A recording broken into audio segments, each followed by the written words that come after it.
Hello, नमस्कार, आदाब, सत श्री अकाल और अस्सलाम वालेकुम। मैं हूं मोहम्मद अहमद काज़मी, लेकर आया हूं आपका पसंदीदा कार्यक्रम आपके रूबरू। इस कार्यक्रम में हम आपको कुछ जानकार लोगों से मिलवाते हैं। देश बहुत ही अजीब सूरत हाल में है। ना तो सरकार के अंदर बैठे हुए कैबिनेट मिनिस्टर्स, ना अपोजिशन पार्टियां, ना देश की जनता, ना मीडिया, किसी को मालूम नहीं है कि मोदी जी के मन में क्या कुछ चल रहा है। अब से पहले वो मन की बात महीने में एक बार करते रहे हैं, लेकिन वो मन की बात ऐसी होती थी कि लोगों के इश्यूज पर, प्रॉब्लम्स को हल करने की बात कभी नहीं होती थी। अब क्या कुछ हो रहा है, इंडिया जो अलायंस बना है अपोजिशन का, उसके बाद बहुत बड़ी बेचैनी है। स्पेशल सेशन पार्लियामेंट का शुरू हो चुका है। आज नई बिल्डिंग में सेशन शुरू हुआ है।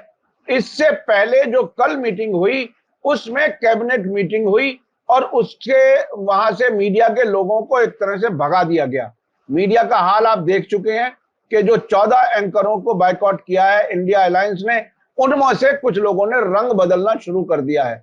अब वो ऐसे लग रहे हैं कि शायद अपने आप को वो असली जर्नलिस्ट के तौर पर पेश कर रहे हैं।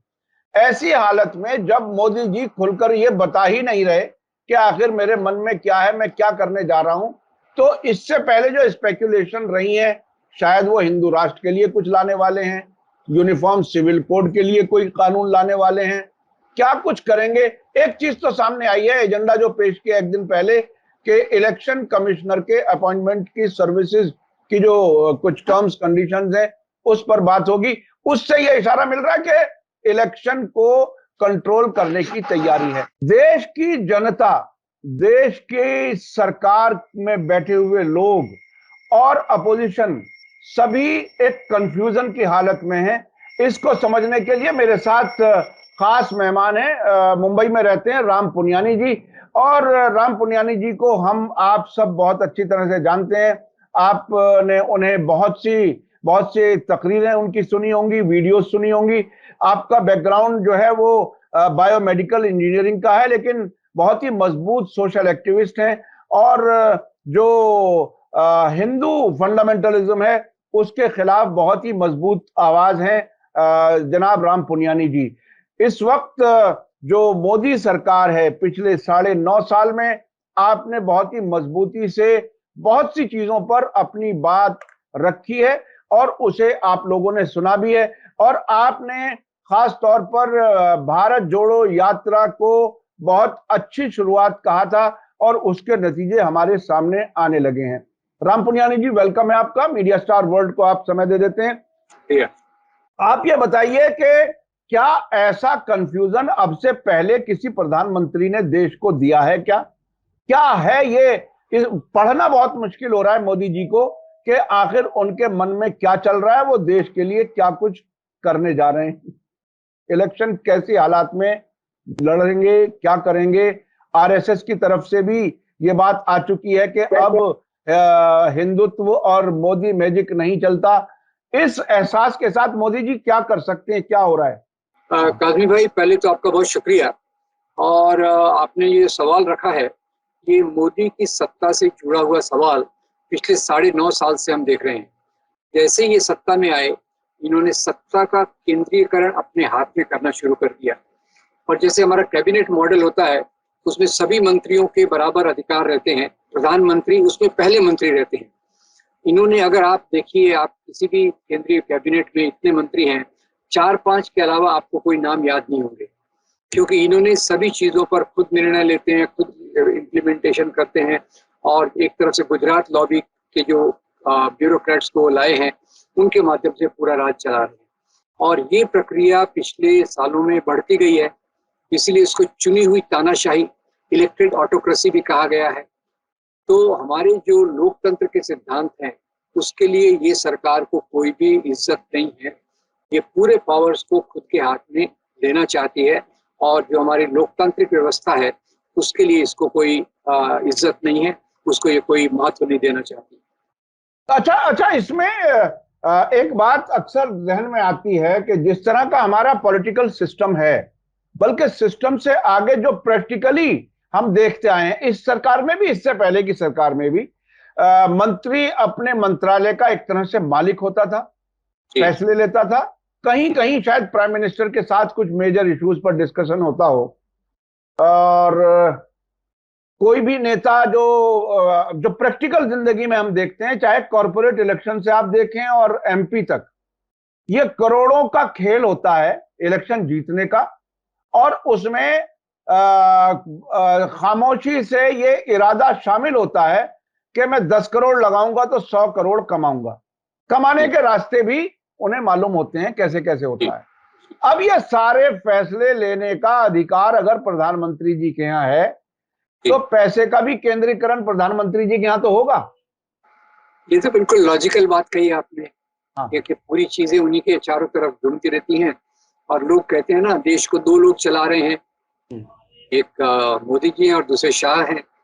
अरुंधति रॉय ने भी इसको कहा था, देश को दो लोग बेच रहे हैं और दो लोग खरीद रहे हैं। और खरीदने वालों का भी नाम सबको पता है, बेचने वालों का भी नाम सबको पता है।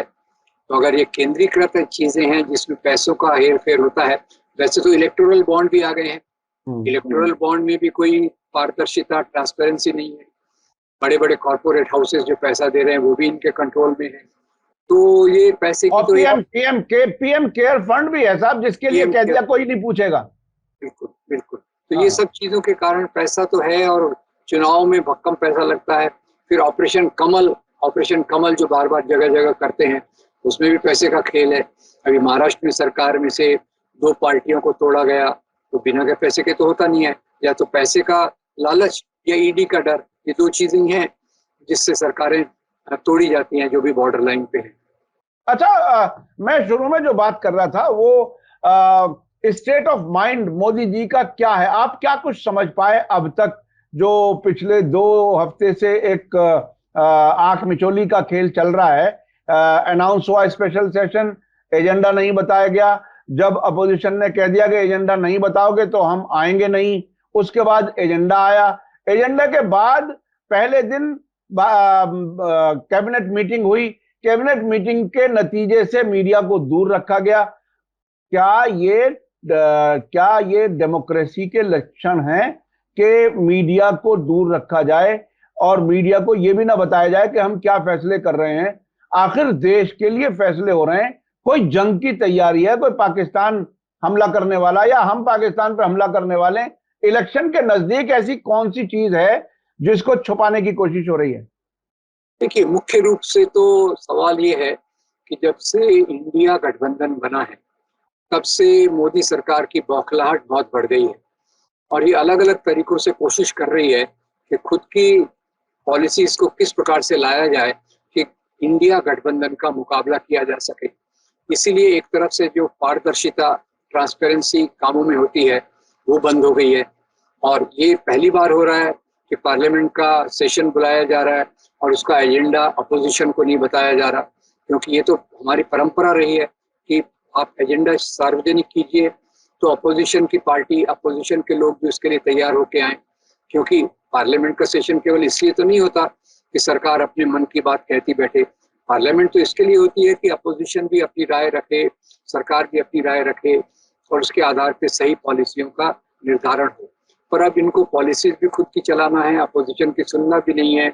और इंडिया गठबंधन को के डर से, बहुत सख्त खौफ से बहुत सारी चीजें करना है।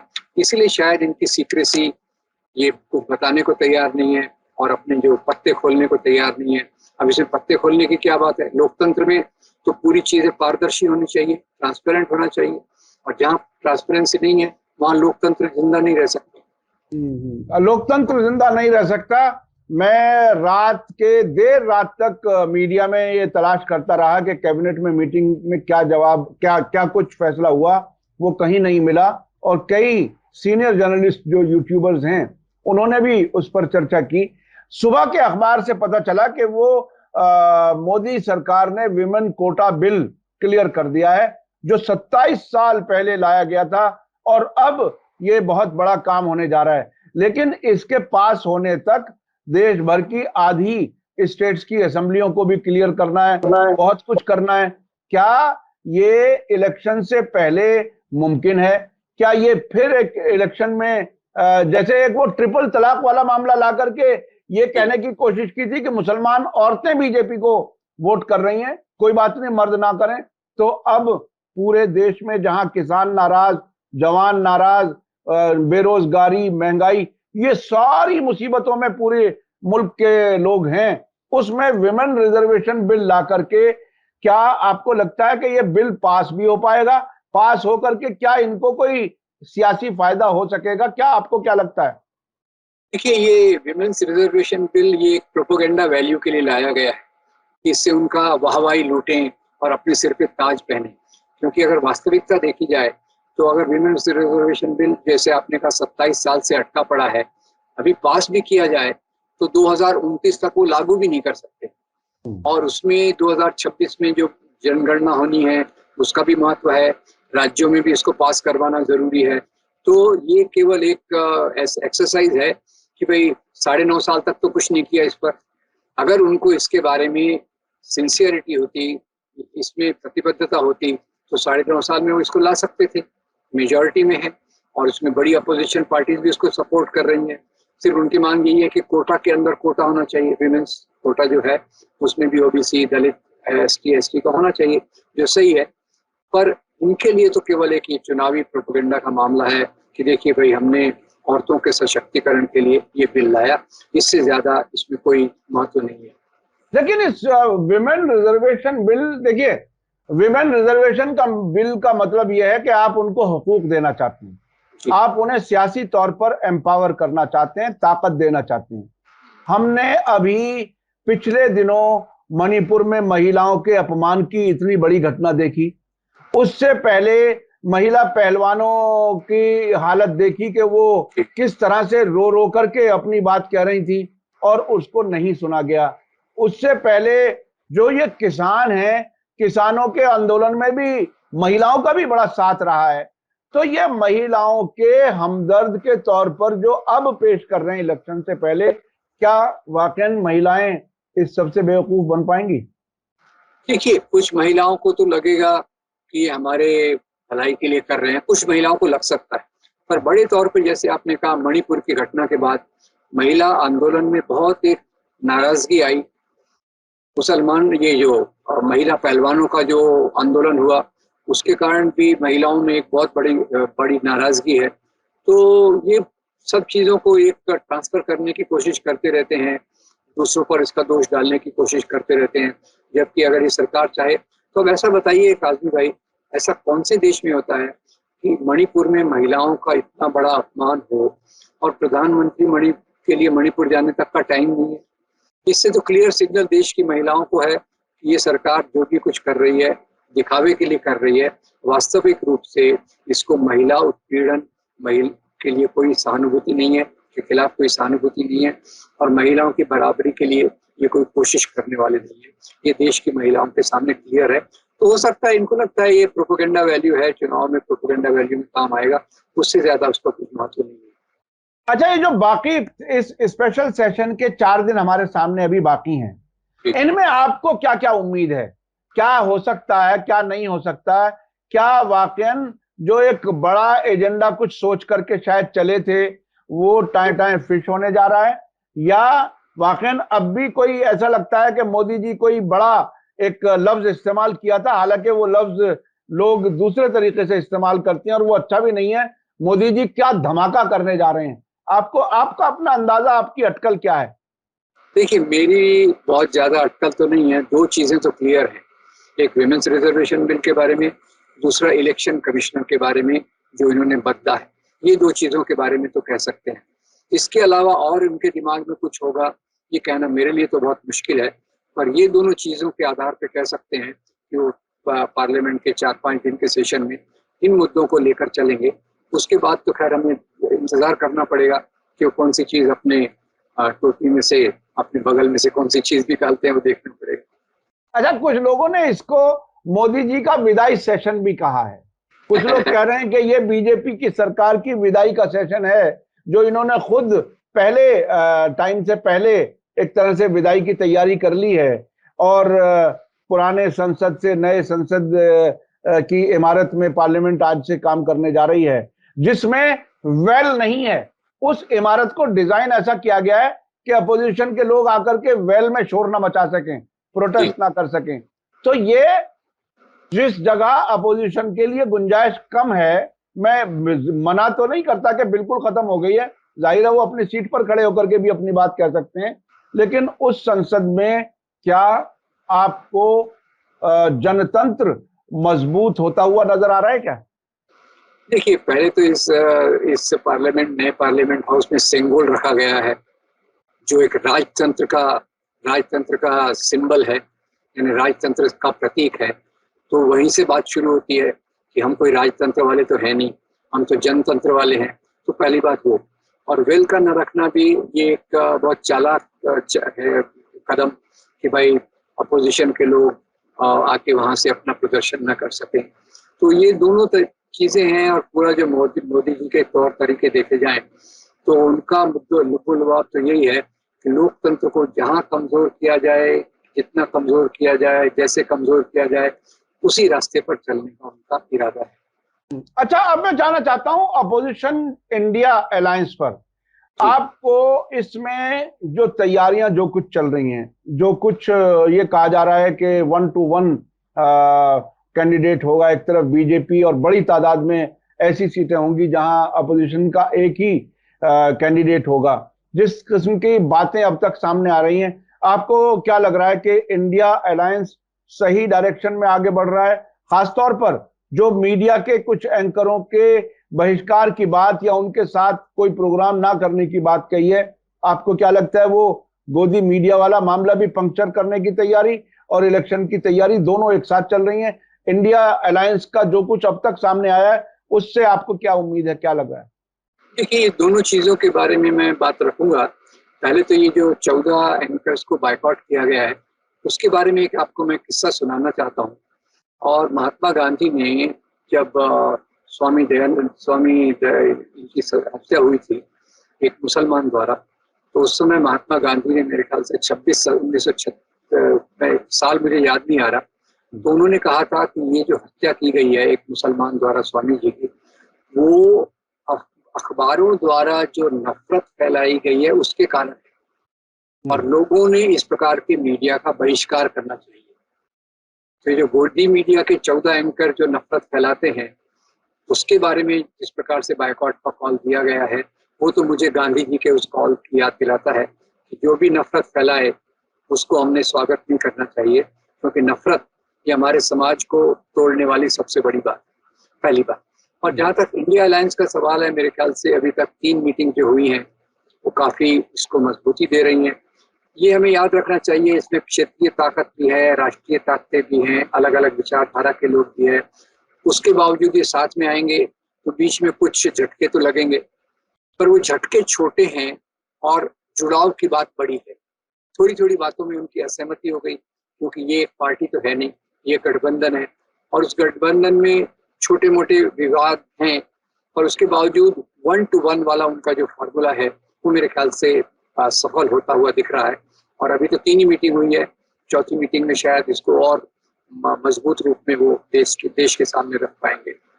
अच्छा, इस बार कांग्रेस का रुख बड़ा दिलचस्प है, उसमें बड़ी तब्दीली है और बड़ी पॉजिटिव तब्दीली है। उन्होंने की तरफ से ये आया, राहुल गांधी की तरफ से, कि कांग्रेस कुर्बानी देने के लिए तैयार है। ये जो कुर्बानी की बात है, हमें पिछले इलेक्शंस कुछ याद आते हैं, यूपी वगैरह में हुआ था कि वो ज्यादा सीटों की डिमांड थी और जो स्टेट की पार्टियां उनके साथ उनका गठबंधन नहीं हो सका था। अब कुर्बानी देने के मूड में भी है और उसका नेशनल एक फैलाव भी है। तो इसको आप किस तरह से देख रहे हैं? तब्दीली है ये? देखिए, ये बहुत बड़ी तब्दीली है। अभी तक बाकी पार्टीज का ये आलोचना थी कि कांग्रेस एक बड़े भाई की तरह बिहेव करती है और हमको बराबर उचित जगह नहीं देती और ज्यादा सीटों की डिमांड रखती है। तो राहुल गांधी ने अपनी पूरी प्रतिबद्धता, कमिटमेंट इस बात के लिए दिखाया है कि हम किसी भी कीमत पर इंडिया अलायंस को मजबूत करेंगे, और उसके लिए अगर हमको कुर्बानी देनी पड़ी तो हम करेंगे। ये उनका बहुत बड़ा बयान है, और ये बयान अपने राजनीति में भी वो दिखा रहे हैं।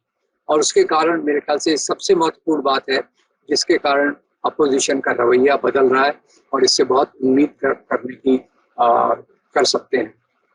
अच्छा, जनता को इस वक्त आप क्या कहना चाहेंगे? देखिए, 5 स्टेट्स के इलेक्शन नजदीक हैं, उसके अलावा नहीं मालूम मोदी जी 5वें दिन तक आते आते अर्ली इलेक्शन का कोई ऐलान ना कर दें, ये भी एक आशंका अभी तक बनी हुई है, और वो आशंका शायद आखिरी मिनट तक बनी रहेगी इस स्पेशल सेशन के। तो जनता को किस तरह से बिहेव करना चाहिए ऐसे वक्त में? देखिए, जनता से तो केवल निवेदन किया जा सकता है। ये निवेदन यही है कि भाई आप ऐसी पार्टी को बिल्कुल भी वोट न दें जो भारतीय संविधान के मूल्यों का अंदर से विरोध करती है, जो हिंदू राष्ट्र की बात करती है, धर्मनिरपेक्षता का जो मजाक उड़ाती है, और जिसकी नीतियों के कारण महंगाई बढ़ी है, बेरोजगारी बढ़ी है, हमारे रुपए की कीमत कम हो गई है, पेट्रोल की कीमतें बढ़ गई हैं, महिलाओं पे अत्याचार हुए हैं, दलितों पे अत्याचार बढ़े हैं, मुसलमानों और क्रिश्चियंस पे अत्याचार बढ़े हैं। तो हमारे देश को जो जोड़ने की प्रक्रिया है, उसके विरोध में जो पार्टी एक धर्म के नाम पे अपने वोट बटोरती है, उसको बिल्कुल सपोर्ट न किया जाए, और एक ऐसे गठबंधन को सामने लाया जाए जो भारतीय संविधान को लेकर चले, गांधी और मौलाना आजाद, सुभाष चंद्र बोस, इनके वैल्यूज को लेकर चले। यही हम जनता से अपील कर सकते हैं कि बहुत बड़ा मौका है, इस मौके को नहीं गंवाना चाहिए, और ऐसी पार्टी को ऐसे गठबंधन को लाना चाहिए जो हमारे आज़ादी के आंदोलन के वैल्यूज को सामने ले चले। जी जी, बहुत बहुत शुक्रिया राम पुनियानी जी, आपने हमें समय दिया, उसके लिए बहुत बहुत शुक्रिया। मोदी जी को समझना बहुत मुश्किल है, ये एक नतीजे के तौर पर कहा जा सकता है कि आपके तमाम तजुर्बात होने के बावजूद भी आप भी फिंगर्स क्रॉस्ड जैसी हालत, जिसे अंग्रेजी में कहा जाता है, उस हालत में है। अब देखिए, आने वाले दिनों में हम देखेंगे क्या कुछ होता है, मोदी जी क्या करते हैं और इलेक्शन जीतने के लिए क्या क्या जुगाड़ करते हैं, ये हमें समझना, अभी देखना बाकी है। इसी उम्मीद के साथ कि देश का कुछ भला होगा, देश में नफरत कमजोर होगी और प्यार करने वाले लोगों की बाहें और खुलेंगी और एक दूसरे को नजदीक जाएंगे, नजदीक रहेंगे, देश को मजबूत करेंगे। इस उम्मीद के साथ फिर हम कोई और किसी मेहमान से आपकी मुलाकात कराएंगे, किसी और प्रोग्राम में हम आपसे मिलेंगे। इसी के साथ मुझे दीजिए इजाजत। धन्यवाद, शुक्रिया। जय भारत, जय हिंद। मीडिया स्टार वर्ल्ड के और वीडियो देखने के लिए हमारे चैनल को सब्सक्राइब करें और सीधे नोटिफिकेशन पाने के लिए बेल आइकन दबाएं। और अगर हमारी खबर सच्ची और अच्छी लगे तो अपने व्हाट्सएप, इंस्टाग्राम, फेसबुक और ट्विटर अकाउंट पर जरूर शेयर करें।